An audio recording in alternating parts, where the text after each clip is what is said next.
Abuelito Morales no me va a matar, pero si de pronto lo llega a hacer, acabas hasta con la abuelita. Cuando el cartel de Cali y el cartel de Medellín cayeron, parecía que el problema del narcotráfico y el crimen organizado en Colombia llegaba a su fin. Sin embargo, otra red de narcotráfico supo aprovechar esa coyuntura y sobrevivir durante varios años más. Con perfil más bajo y líderes cuyos nombres no trascenderían tanto como el de, por ejemplo, Pablo Escobar, los integrantes del Cartel del Norte del Valle lograron reconvertirse y pasar bajo el radar de las autoridades por un buen tiempo. Hubo distintas etapas y en varias oportunidades el grupo debió reconfigurarse y volver a definir sus autoridades. La violencia siempre fue un eje rector. También la paranoia interna y las traiciones. Así, el Cartel del Norte del Valle sobrevivió hasta el año 2008 como último eslabón de una guerra total que ya parecía terminada. Bienvenidos a mi canal, mi nombre es Adriana Chilito, gracias por estar aquí. Si les gusta este tipo de contenido se pueden suscribir a mi canal y activar la campanita de notificaciones para que YouTube les avise cuando suba un nuevo video. También síganme en mis redes sociales, me encuentran en Instagram, Facebook o en Twitter como @lachilito y en TikTok como @lachilito1. Comenzamos.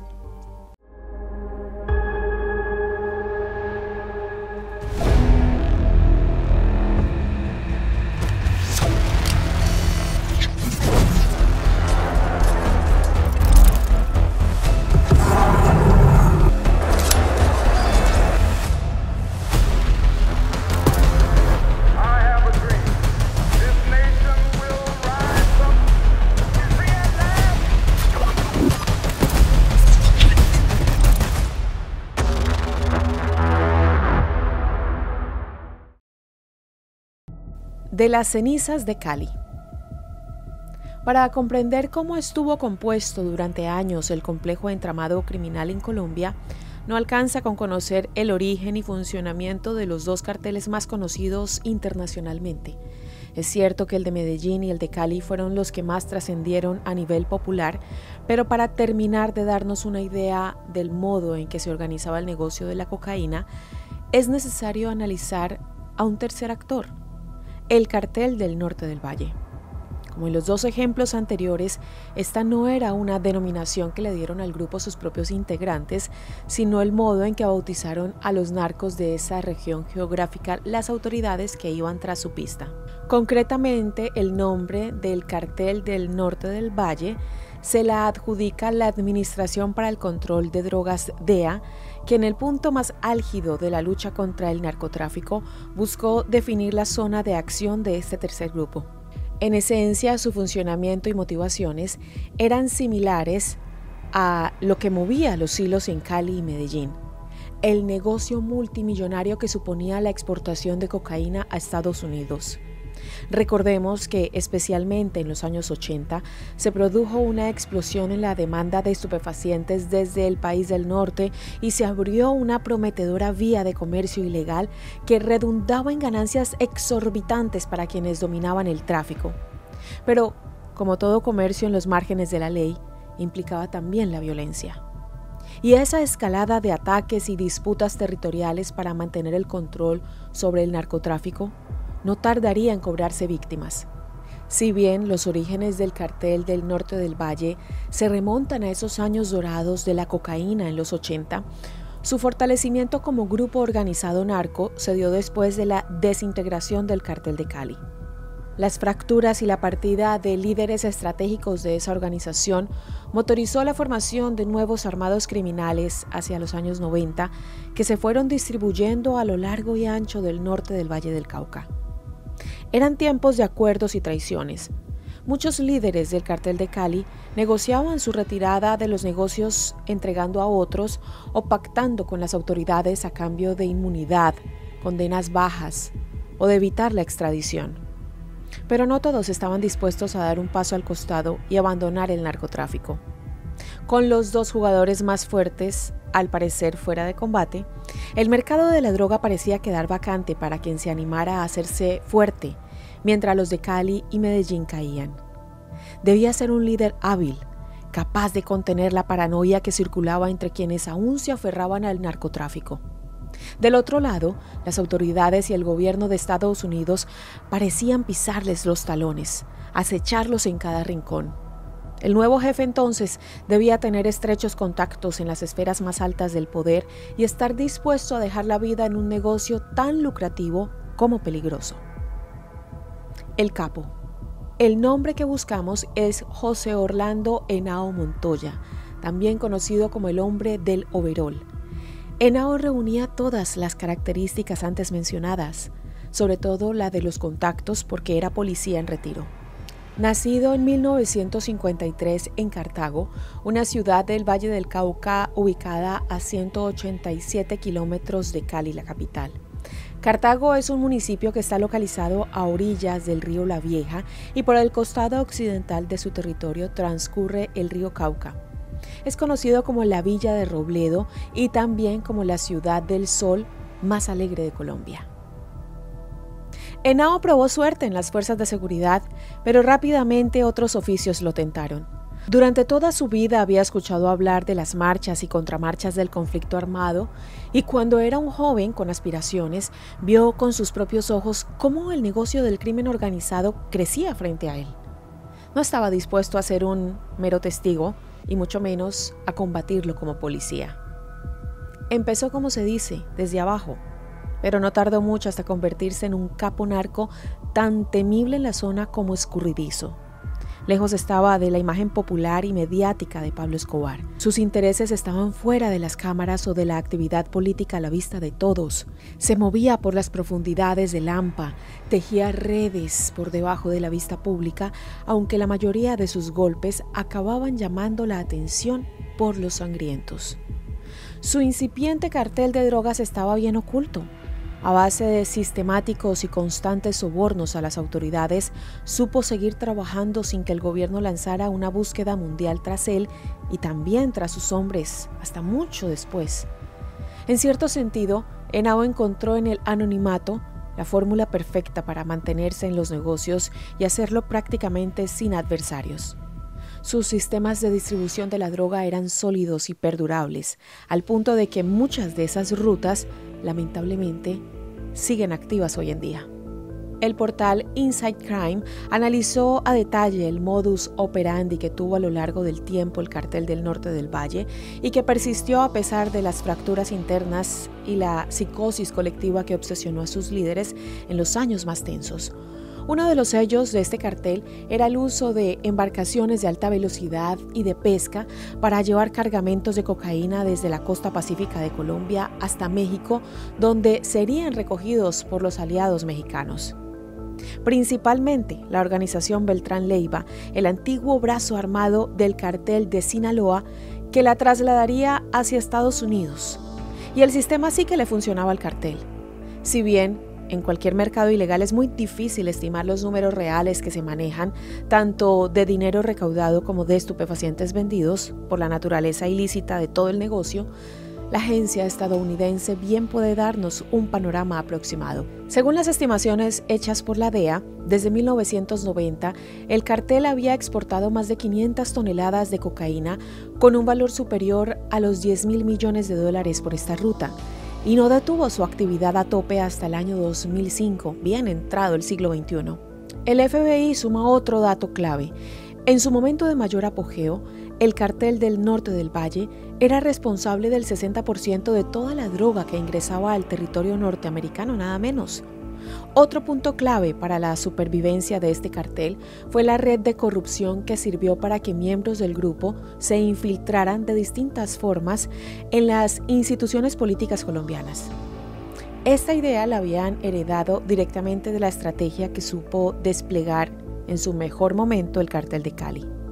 Aprovechándose de la corrupción sin precedentes en las estructuras del poder del país, los miembros del cartel compraron literalmente todas las alianzas que pudieron. Esto incluyó a fiscales, policías, jueces, políticos y hasta agentes de inteligencia que se suponía debían ir tras ellos. Y para blindarse ante las investigaciones que seguían la pista de la droga, el cartel fue profundizando un servicio de inteligencia propio que suministraba a los capos permanente información que les permitiera no ser atrapados. Con estos informantes, los líderes del cartel del norte del Valle estaban siempre un paso adelante de las organizaciones rivales y de las fuerzas de seguridad. Sabían de antemano las tácticas que aplicaban para buscarlos, los sitios en donde se harían los operativos y el camino que seguía la investigación. Parecían preparados para todo, siempre atentos a cualquier novedad y con espías a lo largo y ancho del Valle del Cauca, con ojos y oídos a los que no parecía escapársele ningún detalle. Los crímenes del jefe.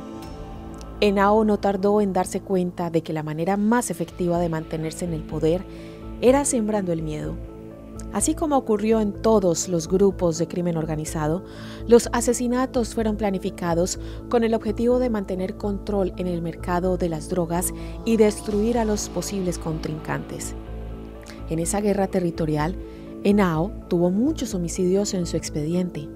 Su mayor influencia se dio entre 1993, tras la muerte de Escobar, y antes del arresto de los hermanos Rodríguez Orejuela, y 1998, cuando fue finalmente asesinado. El 6 de marzo de 1996, su nombre quedó para siempre vinculado al homicidio de José Santa Cruz Londoño, capo del cartel de Cali, y su clara motivación fue la venganza. Aunque la muerte de Santa Cruz se mostró en un principio como el resultado satisfactorio de un operativo de la Policía Nacional, investigaciones posteriores revelaron que su crimen fue planificado por el jefe paramilitar Carlos Castaño y el propio Henao. Por entonces, la relación entre el cartel del norte del Valle y sus pares de Cali estaba fracturada. Habían pasado de ser aliados a enemigos públicos. Según el testimonio de otros exnarcos y de paramilitares, Henao había orquestado la muerte de Santa Cruz porque éste había asesinado a un hombre de su confianza poco tiempo antes. Ese mismo año, 1996, Henao se preparó para otro fuerte golpe, un atentado dirigido directamente a uno de los hijos de Miguel Rodríguez Orejuela. Esto para terminar de confirmar que la relación con Cali se había terminado. El hijo mayor de Orejuela vio la muerte pasar muy cerca, pero vivió para contarlo.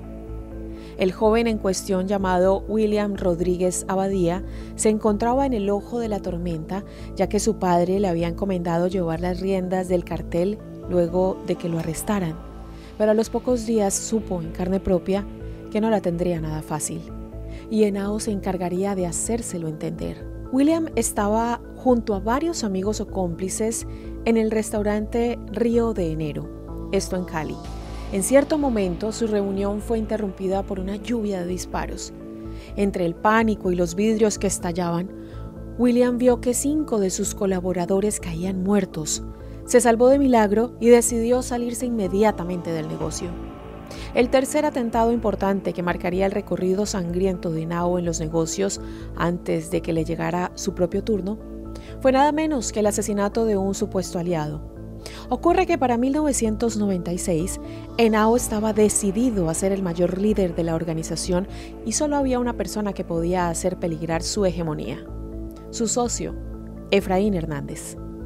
Por aquellos años, el millonario más conocido como Don Efra levantaba sospechas en la opinión pública sobre sus negocios turbios, pero su vínculo con el cartel del norte del Valle era solo un rumor. Cuando fue asesinado, así lo describió el periódico El Tiempo, fue atacado por un escuadrón de asesinos que incursionó sigilosamente en la oficina F402 del centro comercial y disparó al parecer con pistolas automáticas y con silenciador contra Hernández y sus 2 acompañantes. Todo ocurrió en cuestión de minutos, cerca de las 4 de la tarde, a plena luz del día. Hacía tiempo que la policía investigaba a Efraín bajo la fuerte sospecha de que sus incontables riquezas estaban directamente vinculadas con el narcotráfico. Para ese momento, el cartel del norte del Valle estaba extendiendo su poderío hasta latitudes muy lejanas a Colombia. Prueba de ello dio otro hecho policial vinculado a Efraín, días antes de su asesinato, pero que tuvo por protagonista a su esposa. La modelo Sandra Murcia Vargas había sido detenida y acusada por las autoridades francesas de dirigir una red de narcotraficantes que importaba y distribuía cocaína entre París y Madrid. La principal teoría apunta a que Henao mandó a matar a Efraín para sacarlo de la carrera hacia lo más alto del cartel y que su motivación principal era no tener oponentes. Sin embargo, también se cree que podía estar adelantándose a una posible traición. Muchos creían que Efraín estaba a un paso de convertirse en informante de la DEA, y en ese hipotético escenario, los días de Henao estarían contados. Aunque el cabecilla intentó por todos los medios fundar un imperio de perfil bajo, pero poder ilimitado, las tensiones internas y conflictos de intereses entre sus hombres de confianza acabaron generando un ambiente de paranoia que más temprano que tarde acabó arrastrándolo a él también. El poder vacante. El fin de la historia de Henao llegó el 13 de noviembre de 1998, cuando tenía 45 años de edad. Previo a eso, en 1997, Henao hizo una movida maestra. Se entregó a las autoridades, pero con la intención de seguir manejando la organización tras las rejas. A la sombra de los barrotes de una celda en la cárcel La Modelo de Bogotá, Henao no solo organizaba las oscuras finanzas del cartel, sino que también confabulaba y definía el movimiento de las piezas de ajedrez para terminar con la vida de otros narcos. Así planificó celosamente desde prisión el asesinato de Elmer Pacho Herrera el 5 de noviembre de 1998, pero no sabía que apenas le quedaban unos pocos días de vida. Tal era la impunidad con que se manejaba Henao, tal era su confianza y sensación de que era intocable, que perpetró el asesinato de Pacho Herrera ante los ojos del medio hermano de la víctima. Es que José Manuel Herrera Moncada, alias el Inválido, era el propio compañero de prisión de Henao, y ahora quería venganza. Todo ocurrió en una noche cerrada en el pabellón de máxima seguridad. El hecho fue confuso, pero sus consecuencias totalmente claras. Fuentes carcelarias señalaron que Henao recibió 6 impactos de bala en órganos vitales y que Herrera fue acuchillado, pero su vida nunca corrió peligro. Cuando comenzaron a escucharse los tiros dentro de la cárcel, un guardia envió la alerta roja y el enorme plan de contingencia preparado para esos casos se inició, aunque ya era demasiado tarde. La orden fue clara. Todos los reclusos debían entrar a sus celdas de inmediato y no salir hasta que la situación se aclarara. Temían que, en medio de la confusión, se organizara un motín en la cárcel y esos presos, de los más peligrosos del país, escaparan. Cuando llegaron los hombres del Cuerpo Técnico de Investigación de la Fiscalía CTI, acompañados por un fiscal especial, se dieron cuenta que el cuerpo de Henao estaba tendido sobre un charco de sangre. Era el final de un reinado, pero al cartel del norte del Valle aún le quedaba una década más de vida. Solo que había que elegir bajo el mando de quién sería. Muerto Henao, el cartel debió reorganizarse, esta vez alineado a Wilber Varela alias Jabón. Guardaba con Henao una similitud. También había sido policía. Cerca de él se ubicó la hermana del antiguo líder, Lorena Henao Montoya. Pero vendrían tiempos turbulentos para la organización del cartel que empezaría a fracturarse rápidamente. Diego Montoya Sánchez, alias Don Diego, lideraba una de las facciones más belicosas y rápidamente le plantó cara al dominio de Jabón. Todo empeoró en 2002 con la creciente amenaza de las extradiciones a Estados Unidos para los narcotraficantes que siguieran en carrera. La idea de ser juzgados en el país del norte ya había sido la pesadilla de Pablo Escobar y seguía siendo algo que desvelaba a los nuevos jefes del norte del Valle. Lo que más temían los altos mandos era que ante la posibilidad de ser enviados a prisiones norteamericanas, líderes intermedios e incluso cabecillas empezaran a vender información a la DEA a cambio de quedarse en Colombia o tener trato preferencial en sus juicios. Y sí que ocurrió. Víctor Patiño Fomeque, alias El Químico, fue uno de los primeros en oficiar como informante, mas no el único. Un colaborador del tal Don Diego, llamado Miguel Solano, también comenzó a colaborar con la DEA y ya en ese momento parecía que el cartel estaba cubierto por la paranoia. El enfrentamiento interno entre Jabón y Don Diego solo alcanza a dimensionarse cuando se tienen en cuenta sus sangrientas cifras. Entre 2003 y 2004, unas 1000 personas murieron en los distintos ataques perpetrados por esta pelea interna. Esa guerra mafiosa llegó a inspirar una famosa serie de televisión llamada El Cartel de los Sapos, donde se narran algunas de estas tramas de traición y violencia. Pero ninguna ficción se acerca al nivel de violencia al que escalaría la pelea, en la que luego también metieron mano las FARC y los grupos paramilitares en contacto con Don Diego y Jabón respectivamente. Este último acabó conformando un grupo narcoparamilitar muy recordado en el Valle del Cauca llamado Los Rastrojos, que incluso intentó sacar provecho de la desmovilización paramilitar de los años siguientes con la idea de obtener ventajas que le eran ofrecidas a las AUC. Alias Jabón, por un tiempo, se sintió victorioso en esta contienda. En 2007 cayó Don Diego y fue capturado, dando fin también a su equipo de fieles seguidores apodados Los Machos. No pudo escapar a la extradición y ya en Estados Unidos fue condenado a 45 años de prisión que aún purga a los 66 años. A pesar de todo, su suerte no parece haber sido tan mala. Aunque Jabón pensó por un tiempo que sería el líder indiscutido del cartel, poco tiempo le quedaba al frente. Oculto en Venezuela, murió en misteriosas circunstancias, aparentemente asesinado por sus hombres de confianza en un complejo de cabañas turísticas. Tan repentina fue su muerte que se corrió un rumor inquietante. Algunos pensaban que había fingido aquel asesinato y que en realidad estaba vivo pero sometido a una operación que le había cambiado por completo el rostro. Se decía también que el cadáver encontrado en la escena no era realmente de él y que la justicia había perdido el registro con sus huellas, por lo que su identidad no podía ser confirmada. A pesar de que esto generó un cierto mito alrededor del capo narco, posteriormente exámenes de ADN confirmaron que sí fue asesinado. Entonces, ¿qué pasaría con el cartel del norte del Valle? Mientras los cabecillas eran asesinados o capturados, el cartel empezó a desdibujarse como tal, pero penetró en el hampa criminal del Valle, sobreviviendo de alguna forma por los años siguientes. Los Rastrojos fueron ganando territorio y hacia 2009 se perfilaban como una de las bandas criminales más peligrosas de Colombia. El correr de los años fue diluyendo estas organizaciones, pero la duda persiste. ¿Acaso los tiempos de las bandas narcocriminales han terminado realmente? ¿O apenas se están reorganizando y esperando el momento justo para volver a saltar a la acción? Lo cierto es que la violencia en Colombia aún no termina.